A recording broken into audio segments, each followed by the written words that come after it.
നമസ്കാരം ചങ്ങായിമാരെ. മെയ് 9 അതായത് ഇന്നലെ നല്ല മഴയുള്ളൊരു ദിവസമായിരുന്നു.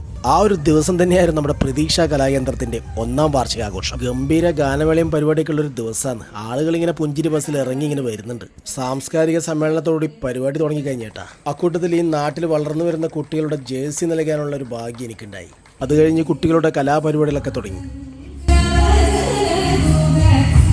കുട്ടികളൊക്കെ തകർത്ത് കേട്ടാ. ഗംഭീര പരിപാടിയായിരുന്നു.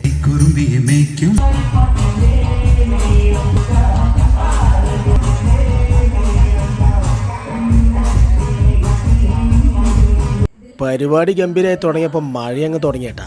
മഴയെ തോപ്പിക്കാൻ മഴപ്പാട്ടായിട്ട് വനിതകൾ ഇറങ്ങി. മഴ കൂടി വന്നതോടുകൂടി ഗാനമേള വെള്ളത്തിലാവുന്നുള്ള അവസ്ഥയിലായേട്ടാ. ഈ ഒരു ചെറുപേശക്കാർക്ക് ഒരു പ്രത്യേകതയുണ്ട് കേട്ടാ. മഴയായിക്കോട്ടെ എന്തായിക്കോട്ടെ പരിപാടി നടത്തുന്ന പറഞ്ഞാൽ നടത്തി കാണിക്കും. അങ്ങനെ ഇടിയും മഴയൊക്കെ ആയിട്ട് പരിപാടി കൊളാക്കാൻ വന്ന മഴ അങ്ങോട്ട് ഒതുങ്ങി. വേറെ എവിടെയാണെങ്കിലും മഴയൊക്കെ വന്നു കഴിഞ്ഞാൽ ആളുകളൊക്കെ പോയി കളിയാട്ടാ. ഈ നാട്ടുകാർക്കൊരു പ്രത്യേകതയുണ്ട്. തുടങ്ങിയാൽ അത് തീർത്തിട്ടേ വീട്ടിൽ പോകും. അതും സ്ത്രീകളും പ്രായമുള്ള അമ്മമ്മയും അപ്പൂപ്പനെ എല്ലാവരും.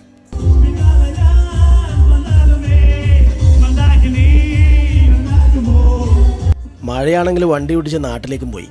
പയ്യന്നൂർ ഹാർട്ട് ബീറ്റ്സിന്റെ ഗാനമേള അങ്ങോട്ട് ഹരം കൊണ്ട് കേട്ടാ.